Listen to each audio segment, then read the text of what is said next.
Hello दोस्तों, welcome to my YouTube channel Manas tutorial.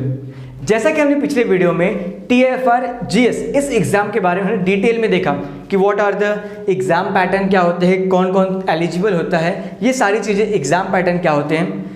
इस video में हम लोग बात करने वाले हैं कि एग्ज़ाम फीस क्या होती है एंड बात करेंगे कि what are the syllabus for that. So एक पहले एग्ज़ाम फीस के बारे में देखते हैं। सो फॉर मेल के लिए it's around 900 rupees.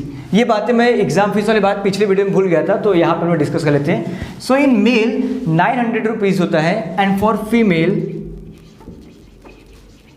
It's 300 rupees होते हैं। सो ये एग्ज़ाम फीस होता है जिसको आप भर के आप एग्ज़ाम के लिए अपेयर कर सकते हैं। ना हम लोग बात करेंगे एग्जाम सिलेबस के बारे में क्या होता है कि जैसा आप वेबसाइट पे देखेंगे, so there will be mention only कि basics of physics, chemistry, math and bio और जनरल एप्टीट्यूड। सो बेसिक्स में क्या क्या टॉपिक्स है वहाँ पे ऐसा कुछ मेंशन नहीं। सो वहाँ पर इसलिए मैंने कुछ टॉपिक्स को सेलेक्ट करके जो मुझे लगा कि हाँ ये इंपॉर्टेंट टॉपिक्स हैं, सो उनको देखते हुए मैंने कुछ लिस्ट ऑफ टॉपिक्स बनाए। आप उसको एक बार रेफर कर सकते हैं। It's totally based on my. So आप अपने हिसाब से टॉपिक वेरी कर सकता है या और टॉपिक्स को ऐड कर सकते हैं।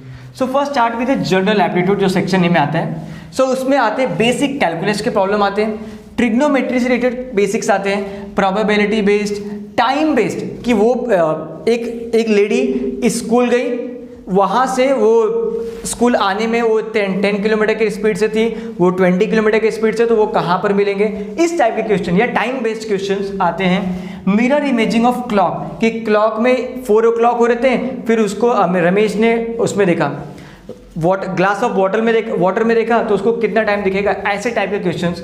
General science, environmental based questions जो इन्वायरमेंटल से रिलेटेड, जो अपने आसपास की घटना है उससे रिलेटेड क्वेश्चंस इस जनरल एप्टीट्यूड में आते हैं। सो बेसिक क्वेश्चंस होते हैं जिसको आप 10+2 लेवल पे ले सकते हैं और बेसिक RS अग्रवाल आप इसके लिए फॉलो कर सकते हैं फॉर जनरल एप्टीट्यूड के लिए। Now will talk about physics के बारे में कि फिजिक्स में क्या होते हैं। सो फिजिक्स में न्यूटोनियन लॉ, ग्राफिकल एनालिसिस में ग्राफ दिया रहेगा, उसको एनालिसिस करके किस टाइप के क्वेश्चंस पूछे जा सकते हैं, तो ऐसे आप कर सकते हैं। इजी प्रॉब्लम्स होते हैं, वेक्टर्स रिलेटेड प्रॉब्लम्स होते हैं, फ्लूइड मैकेनिक्स, थर्मोडायनेमिक्स, इलेक्ट्रिसिटी से रिलेटेड क्वेश्चंस आ सकते हैं। प्रॉब्लम्स दिया रहेगा जो बेसिक्स इलेक्ट्रिसिटी का उस पर दिया रहेगा, ऑप्टिक्स रिलेटेड, ये सारी चीज़ें आपको फिजिक्स में मिलेंगे। एंड केमिस्ट्री में क्या मिलेगा आपको, एटॉमिक स्ट्रक्चर, हाइब्रिडाइजेशन के बारे में क्वेश्चंस मिलते हैं, sp2 sp3 हाइब्रिडाइजेशन उस पर बेस आ सकते हैं। इंजाइम काइनेटिक्स के बारे में आ सकता है कि कितने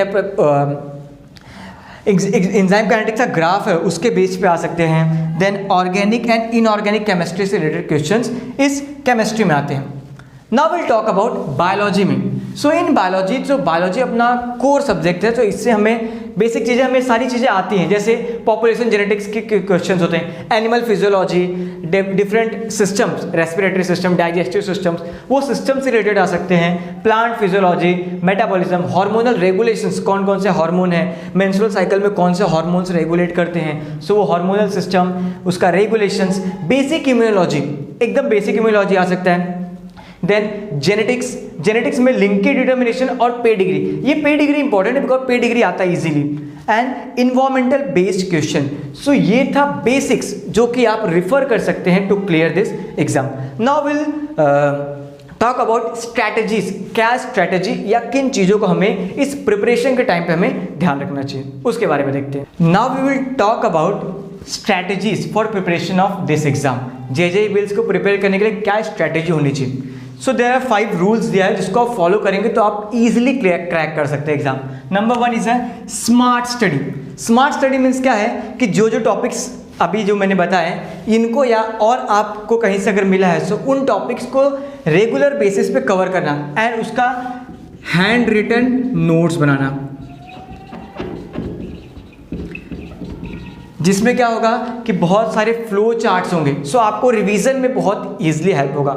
सो स्मार्ट स्टडी जिसमें हैंड रिटन नोट्स बनाना है, देन जिसमें हम लोग क्या करेंगे, चार्ट्स तैयार करना है। सो ऐसे आपको प्रिपरेशन होगा।